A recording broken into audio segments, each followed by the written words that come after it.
Welcome to VB8 news. Medchal municipality ప్రాంతంలో డబుల్పూర్ గ్రామం సంజీవరావు గత 2 దఫాలు సర్పంచ్ షాపు పనిచేయడం జరిగింది.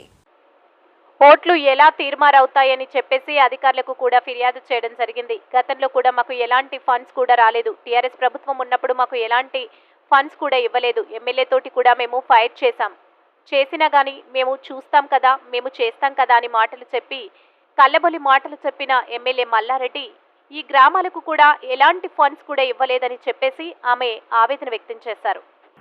వాటిలో చూస్తే 220 ఓట్లు 13వ బూతుల ప్రభుత్వాధికారుల ఎవరో మాకు తెలియదు, అవి తీయడం జరిగింది. అదేవిధంగా 3 బూతులకి కూడా 100 ఓట్లు కూడా మైనస్ చేయడం జరిగింది. మొత్తం 320 ఓట్లు ఈ యొక్క డబుల్పూర్లో 4 బూతులకి తీయడం జరిగింది. అవి మాకు అధికంగా మెజార్టీ వస్తుంది కాబట్టి ఈ యొక్క మళ్ళా వేరే ప్రజాప్రతినిధులా లేకపోతే ఆఫీసర్స్ మాకు తగు న్యాయం చేయాలి, ఈ ఓటర్స్ను తిరిగి పునరుద్ధరించాలని చెప్పి మేము కోరుకుంటా ఉన్నాం.